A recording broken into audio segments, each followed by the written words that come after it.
What happens when your worst fear becomes your reality? Hi, I'm Brent Cassidy. Welcome to the Nightmare Success In-N-Out podcast, where we explore how to overcome your fears and nightmares and set yourself free. We're going to be exploring this topic with guys I was in Leavenworth with and others who survived their own nightmare. These stories can be inspiring, sometimes sad. There's some humor, but hopefully you can come away with a nugget of something that'll help you knock down some of the prisons you built up in your own mind. All right, welcome back, Nightmare Success In-N-Out listeners. This is where you come for what happens when your worst fear becomes your reality.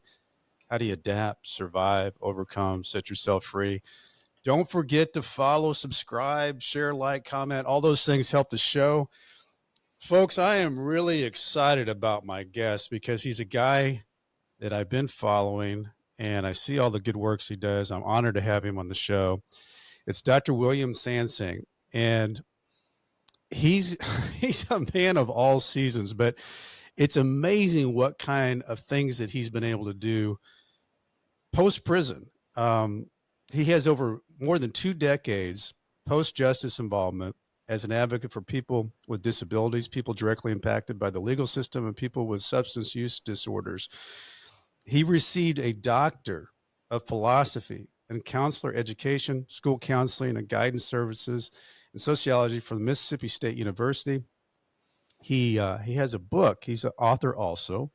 He has a book called Beyond Prison, Finding Second Chances Through Grace, Resilience, and Community. Recounts an upstanding church-going citizen with a 3-year stint for wire fraud who became a licensed counselor, educator, and prison reform advocate. I can't wait to jump into all this with William. I first want to welcome and recognize our show sponsor, Auto Plaza Direct. You know, who likes spending a couple of weekends walking car lots looking for a car? Then you spend 4 or 5 hours in the dealership to buy a car. It's kind of like a root canal appointment. Well, there's a better way to take away all that pain and hassle getting a car. It's called Auto Plaza Direct.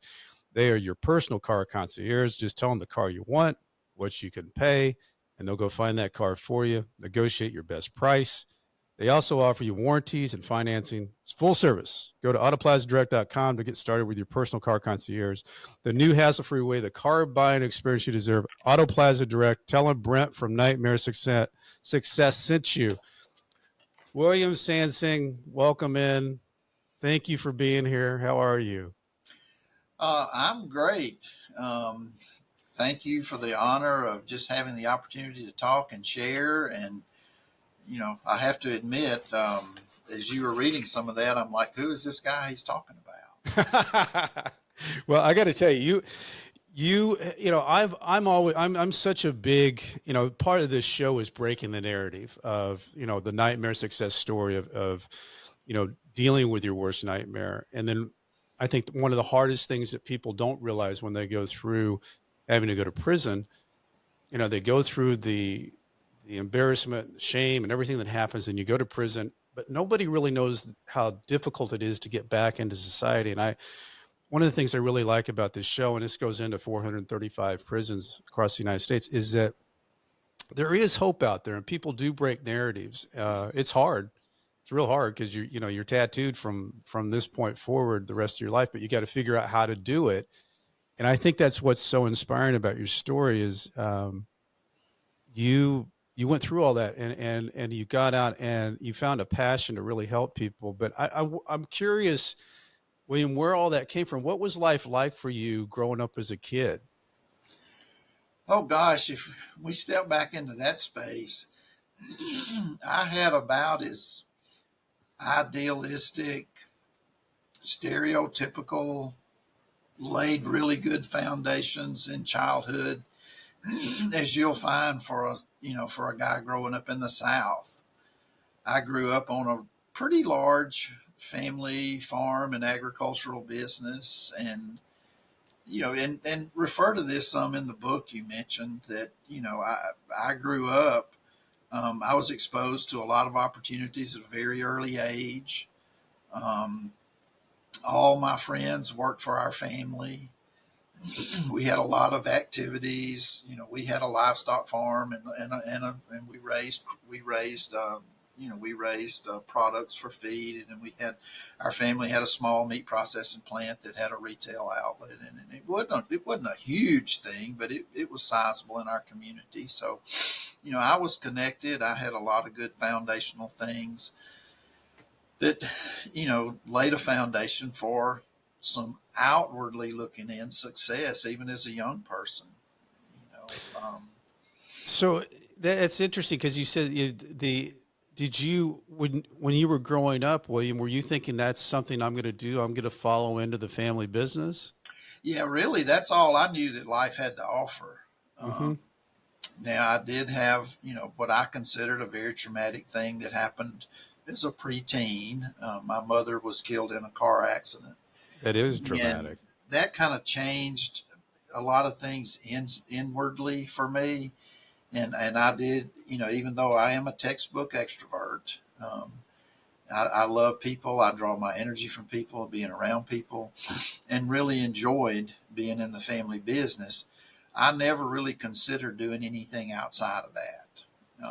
So when you, Graduated high school, went to college at Mississippi State University as an undergraduate, majored in something related to agriculture, went back home, and that was a weird time in history. I know this isn't really the focus of your show, but it was a weird time in history where young people that wanted to remain in agriculture, there was a lot of programs to help us do that. hmm And at what time 21, period would that have been, William? that would have been in the late 70s, early 80s. Okay. When I turned almost to the day when I turned 21 years old, the Farmers Home Administration loaned me $450,000 to expand our family farm, and with almost no equity. Wow. What you take all those good foundational things, and then you expose a 21-year-old to that, That's a lot. and That's a lot. you put him in a family business that doesn't have a lot of stuff written down on a piece of paper about how it's going to function, Sure. and then Right. There's not a lot of written business plans on a farm. My grandpa had a milk farm, and uh, all I knew was it was really cold in the morning to go out and milk cows. That's about all I knew. But did you have siblings in this whole I world you were did. in? I did. My dad remarried a couple of years later. One of my memorable moments in childhood is at the age of 14, I was my dad's best man at his wedding to marry my for all practical purposes, my mother, Yeah. my stepmother, and she had a son and a daughter, and I had a brother and a sister, and we became a blended family. Blended family. Very much under the microscope of the community. That kind of added to some of the inward pressure to make everything work on the farm. But How big was the place where you grew up? What size was the town? oh, the town, Yeah. population 800. Yeah. You Little know, town. That's what I yeah, thought. Yeah. 20 miles away from a small southern college town that swells to at that time would swell to 30,000 when the students were here and 15,000 when they weren't. But What was it like for you, William, being from a small town like that, being on the farm, doing all that you knew was farm, and going to Mississippi State? Well, my biological mother taught at Mississippi State, so I was Okay. exposed to Mississippi State early in life. I didn't think much about it. That's just kind of what was expected at that time. So went there, did that. Somehow we grew to a level where all my siblings and some of my other relatives that wanted to come back to the farm could come back to the farm, and even at this stage of life and with all the things you mentioned, I'm still not sure what I'm good at sometimes, but I am good at pulling resources together and Yeah. kind of figuring things out sometimes. And I was able to pull together the resources where we grew, and we had a lot of apparent success, but Yeah. behind the scenes, we were still operating on credit and borrowing here and robbing Peter to pay Paul. And it grew to where in my mid 30s, I had access to as much as I wanted of a $25 million line of credit um, in the cattle industry. And then I had local lines of credit that ranged from $500,000 to $2 million. And it just spun out of control. So is that really, I mean, I know, we had a family business and it got to be a national company. And I also think there's things that happen, William, where I know in my case, where blind spots happen, with risk and success, you can create blind spots for yourself, um, intentionally or unintentionally, because things get there's so many different lanes of it as it grows. But for you, did you realize that your world was getting in a gray area? There were parts of me that did, but as we grew, strangely enough, and you know, I like to say, at this stage of life, I identify with a couple of recovery communities. Mm-hmm. Substances weren't really my thing, but behaviors that fit all the criteria for gambling like behaviors Yeah. fit me to a T.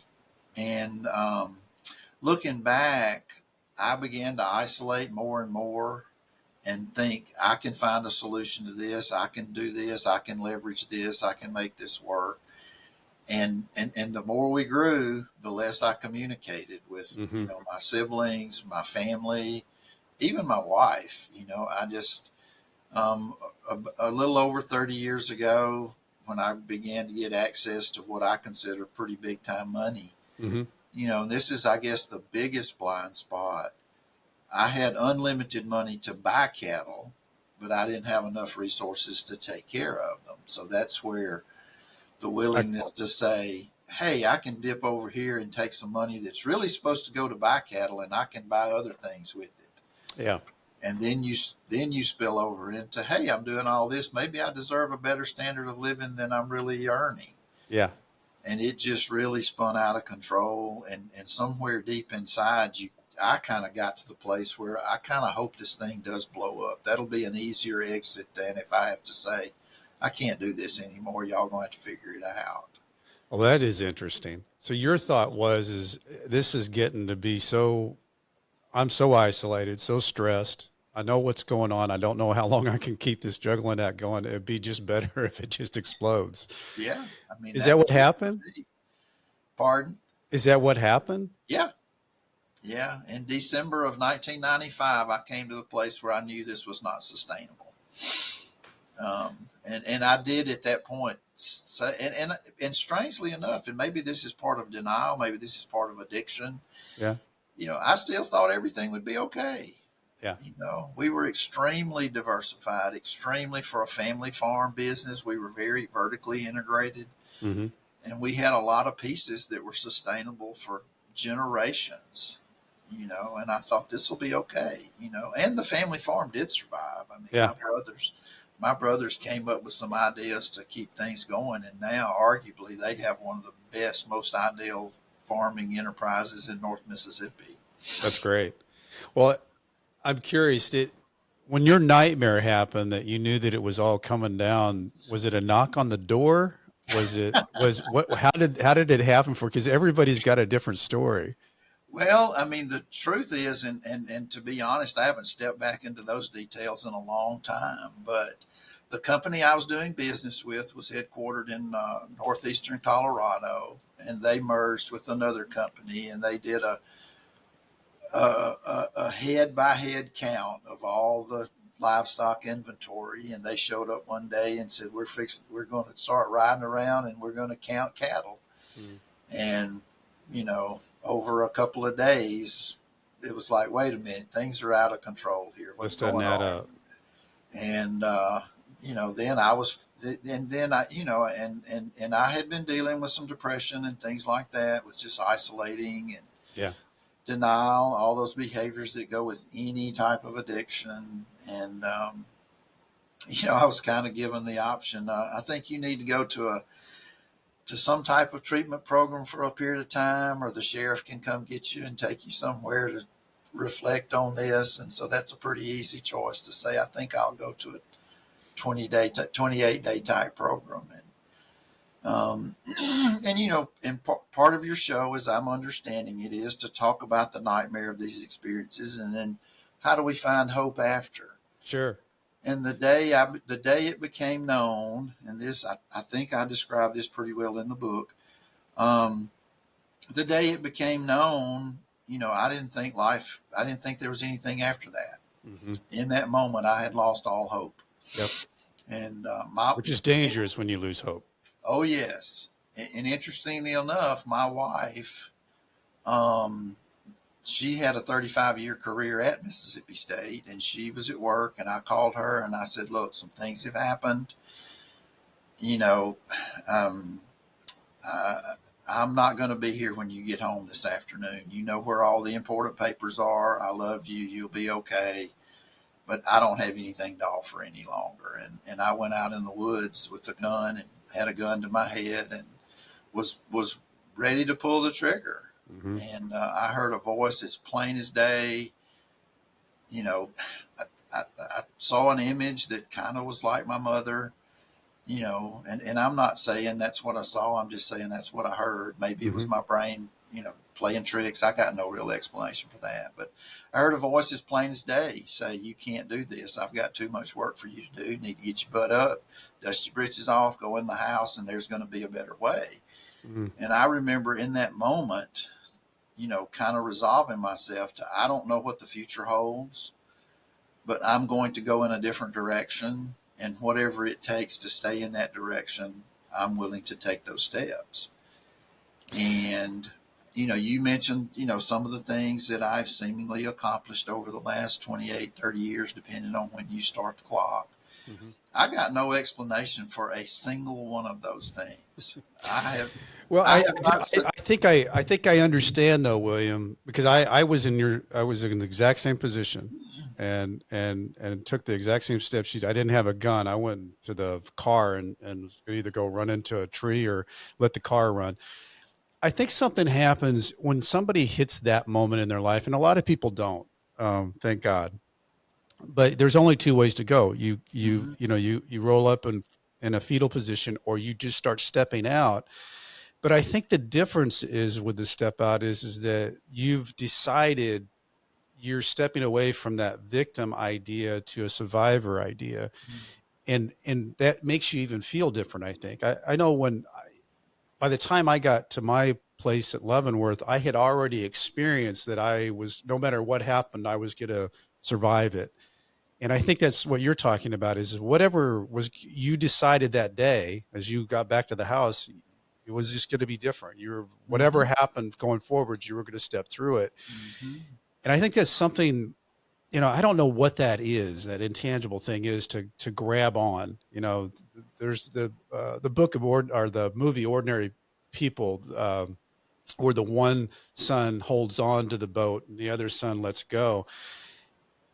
I don't know what makes that happen, but you held on, and thank God you held on, because you've helped so many people with your story and your experience and your understanding. And what would have happened if that day, ended that day? It's such a crazy thought. But when you step back into that world saying this is going to be it, how long did it take for you to go through that to where you were actually standing at the gate and going in? Going into prison, Yeah. um, Did it take a while? 15 months. 15 months? That's Hmm. a good while. Hmm. And you got And you did a 3-year sentence, is that I had a correct? 36-month sentence. Yes. How was it for you? Come at the prison time Yeah.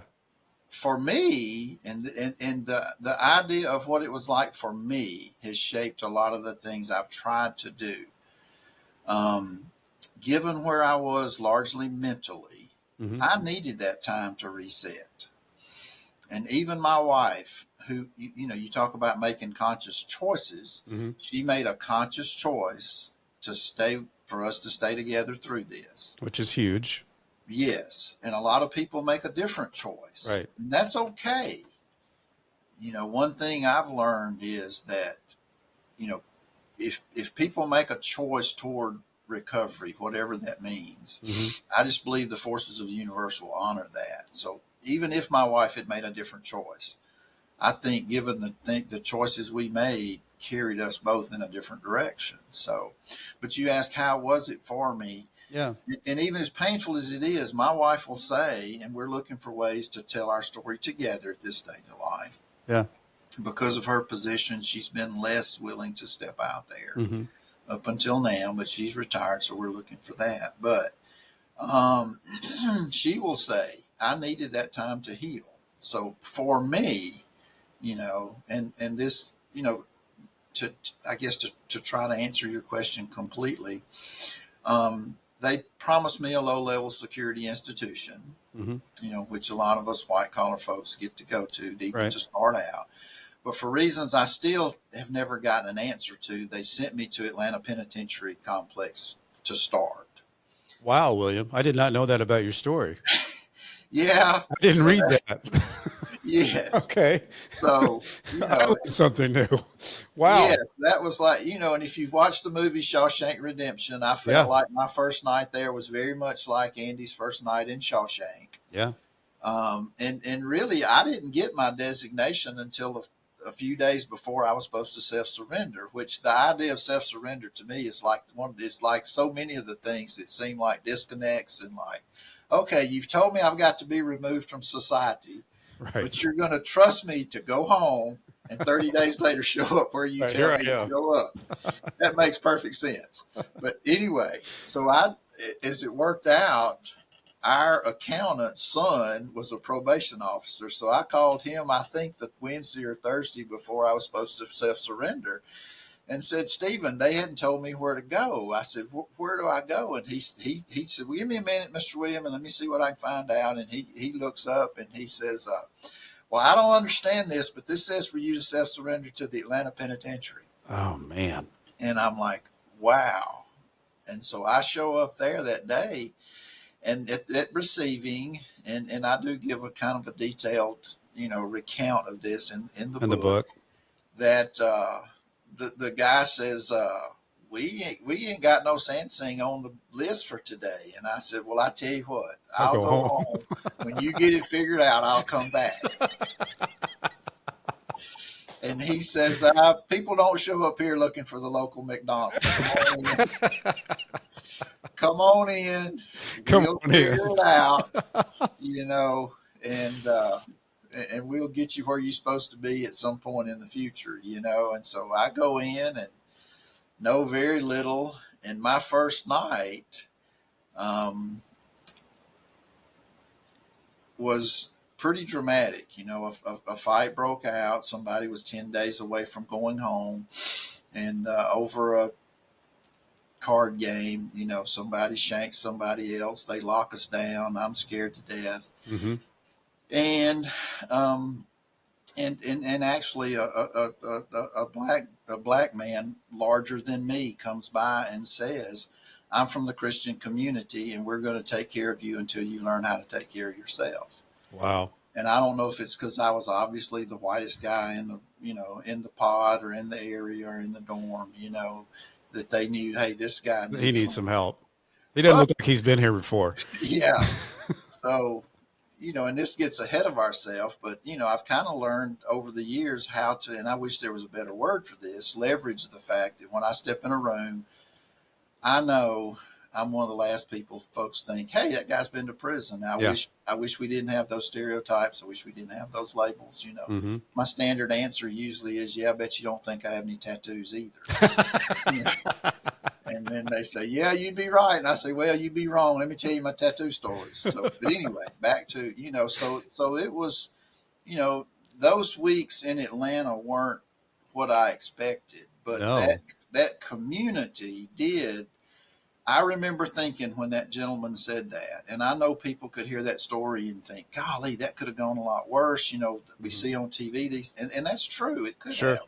Yeah. Man, I was desperate. I was like, pretty much anybody that would bring me in and teach me how to survive in this, I'm glad to connect, Yeah. And I remember thinking in my brain and having a physical feeling that this is what community is supposed to be like. Right. You asked about my upbringing. I grew up also in kind of a stereotypical Southern religious environment, and we talked about community and church and all that kind of stuff. And, currently I struggle with organized religion in some ways. And I think a lot of us that have traveled these roads second guess a lot of things. I've just started reading a new book titled Why Can't Church Be More Like an AA Meeting or something like that, But anyway, so I was there for a period of time, and then I did get transferred to Maxwell Air Force Base, which was the low level, camp type thing. And those of us that have done time in those environments, sometimes people talk about how easy it was. But for me, I found some elements being there more difficult than being at the other place because I had no fence, I worked for the Air Force for 20 something months, and, and I don't know, maybe this shouldn't be retold in the public space, but, I drove a truck for the military for part of my time. I left every morning at 6 o'clock, hauled military supplies to another Air Force base. As long as I was back by 4 o'clock in the afternoon, nobody got too bent out of shape. Right. And while, your question was, how was it for me? That time gave me the time I needed to reset. That's really interesting because, and I think it also, while you're resetting, William, being put in an environment like that, Atlanta Penitentiary, you also had to figure out, okay, wow, I'm in the deep end. I'm just going to have to swim. I got to adapt. And I think that's something that, you learn a lot of different things when you go through what we've gone through, but, your perspectives change. I'm not the same person I was before I went in. I think for the good, because, there's so many things I look at now and a lot more grateful, I just appreciate moments in time, with family and that, which I did before, but I really, think I'm glad I'm here. But William, when you were getting close to the door, getting out, what were you thinking about? Like, what was your life? What were you thinking in your mind? What's my world going to be like out there? Had you thought or contemplated how you were going to re-enter? Because you accomplished a lot. So I'm interested on how in the world that all happened for you and your brain. And again, you used the word grateful. Yeah. The way I usually introduce myself at a recovery meeting, or, I work at a treatment center some on the weekends, and I try to be consistent in introducing myself and talking about, I got no explanation for the opportunities I've had over the last 28 or 30 years, depending on when you start the clock. Mm-hmm. And I don't know what gratitude feels like for everybody else. I just know what it feels like for me. And most days it feels like my chest is going to explode. Mm-hmm. Well, and I know my prison experience it may not be the norm for a lot of folks. And we, in today's world, we talk a lot about reentry and when does reentry begin and things like that. I think reentry begins when you're charged, or, ideally. I 100% agree. Ideally, reentry should begin the day you're arraigned, if you are. Yeah. But very little about my prison journey fits the norm or the narrative and sometimes I think it doesn't fit the narrative that our, advocacy community wants to hear, because it doesn't. My reentry, and to answer your question, my wife and I were working with a therapist to see if we were going to stay together. Mm-hmm. This therapist happened to work at Mississippi State University, and I would give almost anything if I could find her or her family to thank them again. But she asked me, this may have been a little unethical, but she asked me in the middle of a session one day, what are you going to do when all this mess is over? And I said, I don't know. Yeah. I had lost a six-figure lifestyle. Yeah. And was working at the local McDonald's. That's a difference. Glad to have that job. Right. And I said, I don't know, Dr. Lee. I guess I'm going to work and flip hamburgers, I don't know. And she said, well, I think you'd make a halfway decent therapist. Wow. So she suggested that. She suggested it. And I said, well, that's a nice idea. I said, I really think you're crazy. I can't go to school. I got no money. We're broke. Lawsuits everywhere. Everybody's suing everybody. At that point, my denial was still pretty thick. I had no idea I was going to end up going to prison. Yeah. And I said, I can't go to grad school. And she said, if I recommend you, they will accept you. And I Wow. said, well, okay then. And we got up right in the middle of a therapy session, walked off across campus. We went to the department head of the counseling program, and she said, Dr. Hosey, I'm recommending this guy for grad school. And he said, well, okay, if you recommend him, as long as he meets the requirements, we'll take him. Another man was sitting there, and he said, well, I'm head of the rehabilitation counseling program. I've got a training grant. If you'll choose rehab as your focus, the training grant will pay for your books, pay for your tuition, and pay you $500 a month stipend. And I said, sign me Sign right. me up. I didn't have a clue what rehab counseling was, you know. And then that fall, I started classes and was 2/3 of the way through I was very transparent. We told them, hey, got some stuff going on, think I'm going to end up with probate. By then I knew, shortly after that, I knew something was, Mm-hmm. so by the time to do classes, I said, okay, got some stuff going on. Don't think it'll be life interrupting, but just want y'all to know. Well, then when I got sentenced, which I actually had an upward departure because the probation office recommended 24 months. The judge went to 30.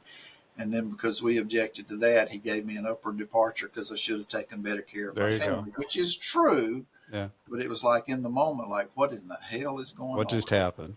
Yeah. But anyway, so I went to the graduate coordinator, her name's Dr. Luby, one of my biggest advocates over these years. Dr. Luby, I said, Dr. Luby, this didn't work out like I thought it would. I'm going to be gone for a while. I guess y'all are going to dismiss me from the program. And she said, nah. She said, we're just going to write it up as on the job training. I love it. And that is on the job train. She said, you go do your time. These are some good people, William. Oh, I got no explanation. Oh, man.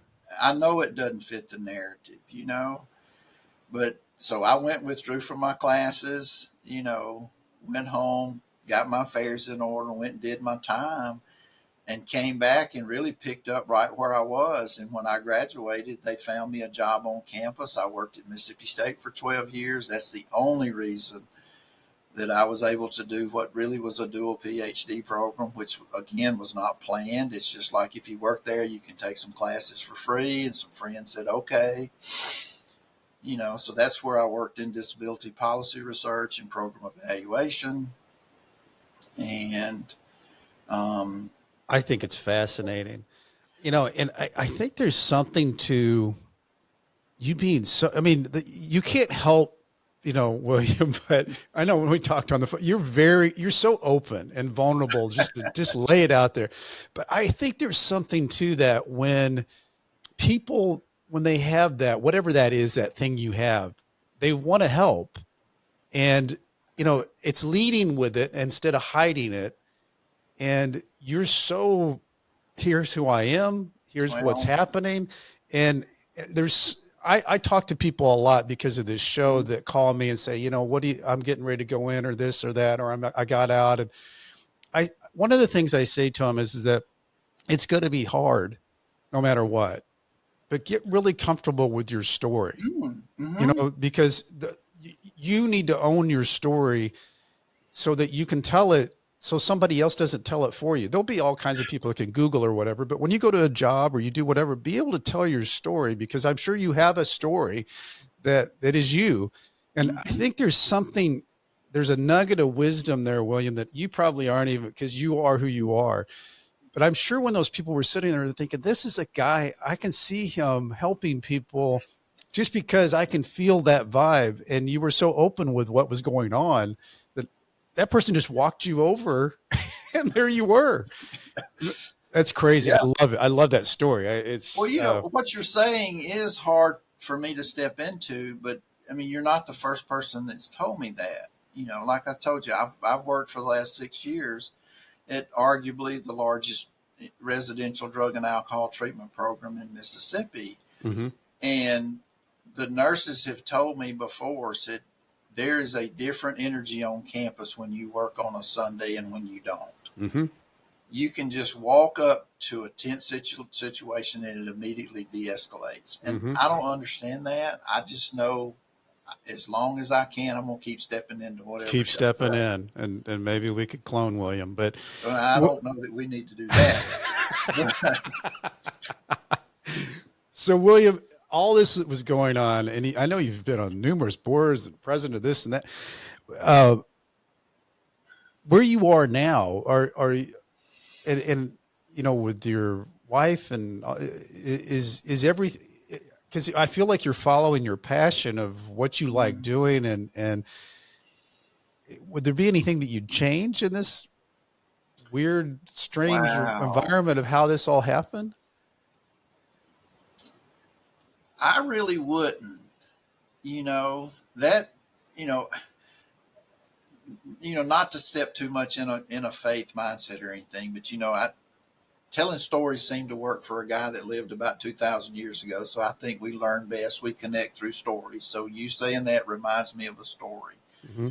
When our daughter got married, and again, you're right. We have been very open, very transparent. This is who we are. Mm-hmm. We only moved 15 miles from where I grew up. So, we didn't run from our story, didn't know exactly what it was going to be like or what the telling of it would be. But she got married in a church that was very, very helpful to us and provided a faith community that supported us through this whole thing.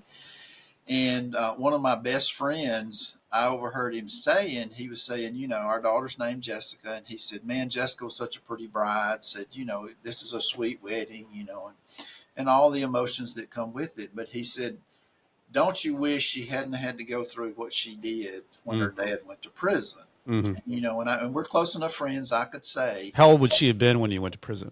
She was a 12. Okay. So she turned 13 while I was there, which was a tough time for her. Her dad not there when she becomes a teenager. That was tough. And she's got her own stuff to work through from that. Sure. But I told my friend, I said, John, I heard what you said and I really appreciate it. But if I had to risk my daughter not being who she is today, and my son not being who he is today, and me not being who I am today, I would sign up for what we went through. Wow, that's a deep statement, because you guys went through a lot as a family. And I tell people in my therapy practice, and a lot of my therapy work is really kind of simple stuff. It just is. But anyway, we play these what if games. Why do you say it's simple? Well, because I'm not sure it comes from some deep theory that I learned in grad school, mm-hmm.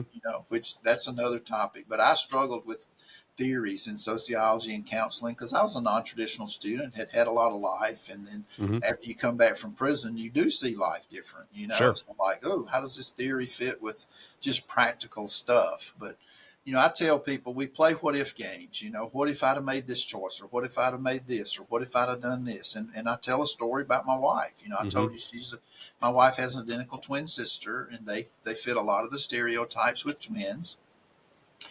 And they were kind of a novelty in college, and they both had job offers at the Walmart headquarters in Arkansas right out of college. And sometimes my wife will get overwhelmed, even to this day. When she gets overwhelmed about our journey, she has permission, not that I necessarily have to give it to her, but to say, I'm feeling overwhelmed about our journey, and I just need to talk about it. But she'll say, if I'd have taken that job at Walmart, I'd probably be a millionaire today with stock splits and all that kind of stuff. And I say, maybe you would, honey. We don't know. All we know is life would be different. Yeah. Life would be different. What different is. And that's what I tell people when I try to get my clients to practice mindfulness, where we try not to bring too much of the past into the present. We try not to project the present into the future. Right. Live in the present. I draw a lot from recovery principles. I think recovery principles make life better for everybody. I totally agree, William, because all you can deal is with the present. You can't do anything about the past. Right. You're not going to. You hope for a good future. You can't. I was curious, like you said the family went on with their business with the farm, and did all the family kind of stay together and work their way through the whole thing? Well, they did their version of working through things, and I had to do my version. Okay. I Okay. mean, just in truth, and maybe this will be a nugget for other people, the system doesn't care if the family gets along or not. No, they don't. No, they don't. And I think that's really unfortunate. And Yes. again, in my ideal head, the system should be more about reconciliation than punishment and Oh, absolutely. retribution. I mean, if you think about, William, all the limits you have, like when you're in prison, they give you certain minutes that you have to be able to talk to people.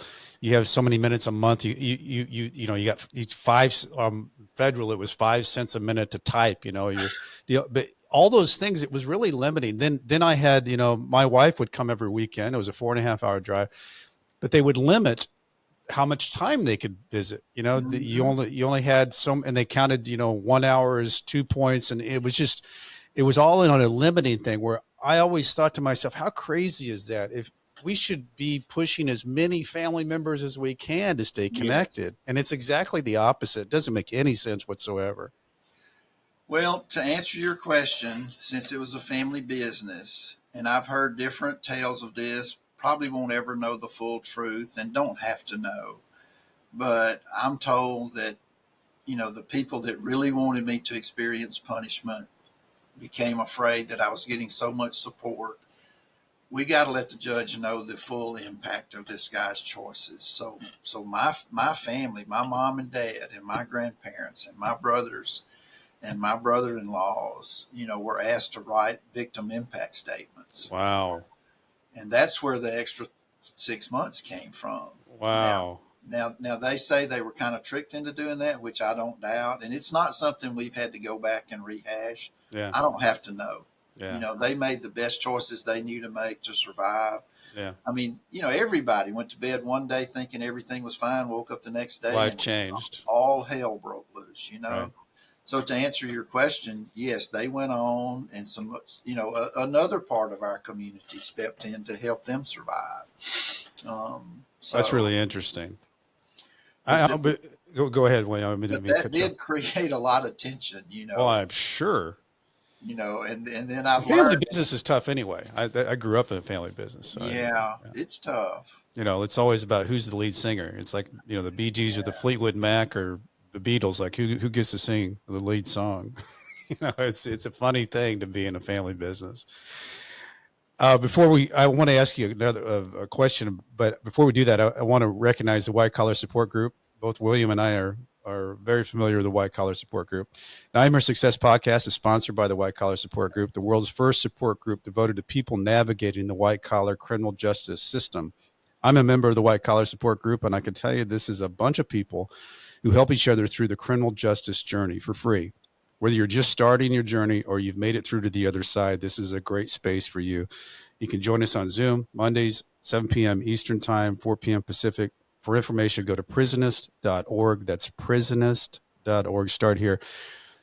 So, William, I'm just so I love talking to someone who has been through all the stuff that you've been through. You have your passion. You're doing the things that make you feel like you and feel good because you're using everything that you are, your whole soul, helping other people because you've walked in so many steps that they can identify with, that you're not reading it out of a book. You're walking with them with this because you've walked these paths.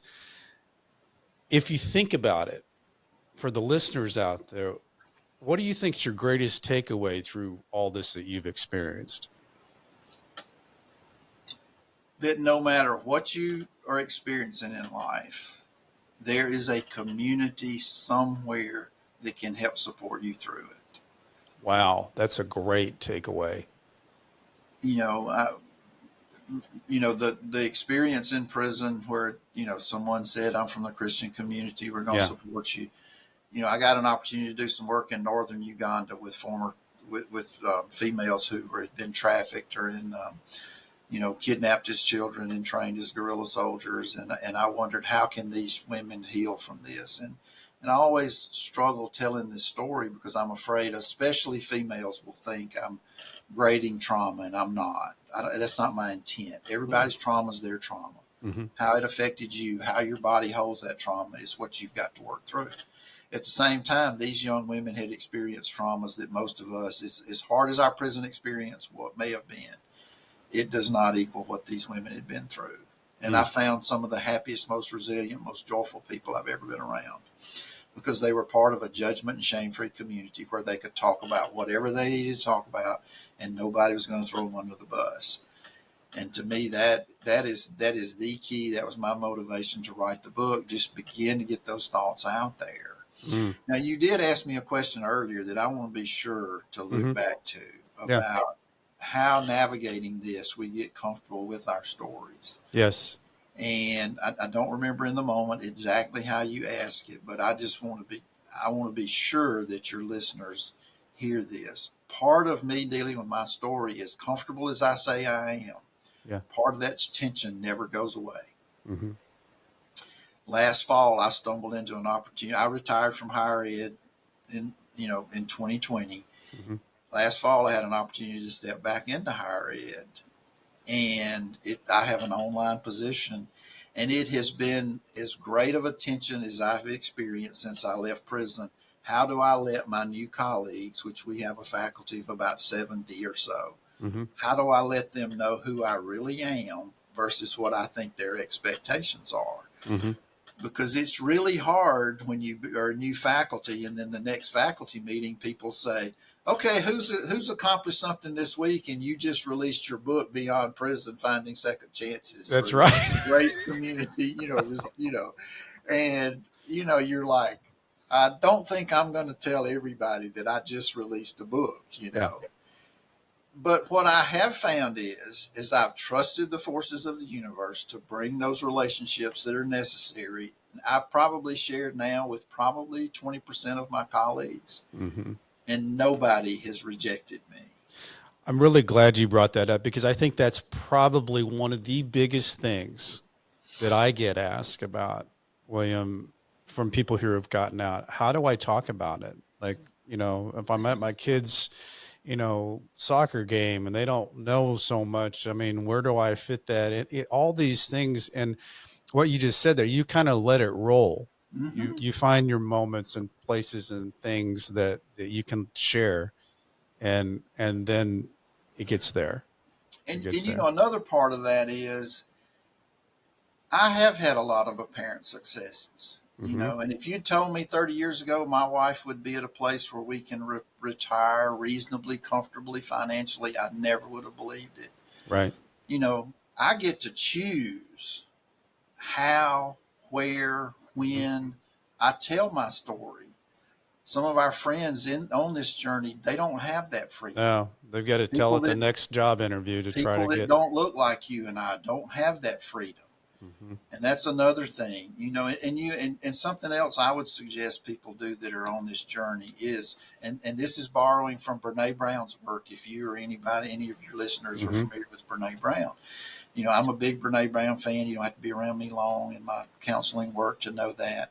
She talks about the importance of us finding our core values, not superficially finding the real values. And she says nobody can live more than 2 or 3. We think we can have 5 or 10. We can't. I mean, we can be attuned to those, but we can only live 2 or 3. And it took me a lot of work. But I identified my 2 core values, which are faith and service. And that's what you do. Some people in the recovery world question how I talk about values. I believe even in our addiction, even in our poor choices, we are trying to live those core values. We may not have the skills. We may not have the language. We may have trauma that's piled stuff up in our life. I look back in my choices, and I don't mean religious faith. I mean just faith that people are doing the best they can. And if we provide an environment for them to flourish, they will more oftentimes than not flourish. But if we wanted to build a system that perpetuated problems, we would build what we have now. Exactly. Why, we talk about in recovery work that crazy definition of insanity, doing the same thing over and over, expecting a different result. What in the world are our public policy makers thinking that? I don't know. I mean, it's like, okay, then to me, okay, let's just admit it. We want to warehouse folks. Yes. We just want to punish folks. Right. We don't really care about rehabilitation. But if we want to build a system that works, and I think finding our values is an important part. And yes, Yeah. faith in humanity and service drive a lot of things I try to do. Yeah. And I think the other thing that you do, William, a lot of that snuffs out hope. The way that you get warehoused and the way that you get thrown back in, the way you can't find a place to live, the way you can't get a job, you snuff out the hope. And I think what you're doing and how you do it is you're building hope back into people to believe that they can take a step, believe that they can get Mm-hmm. through it, to believe that they can survive. And that goes a long ways because, life's tough and hope is a big fuel for your tank.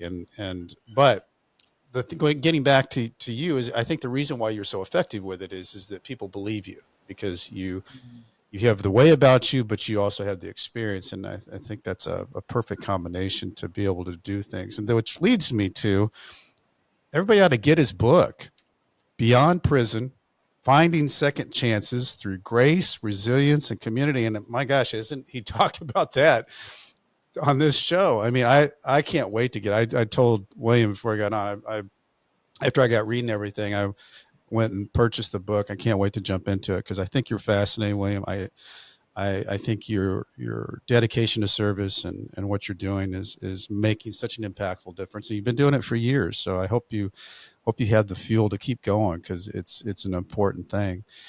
And for Well, me, yeah, go ahead, William.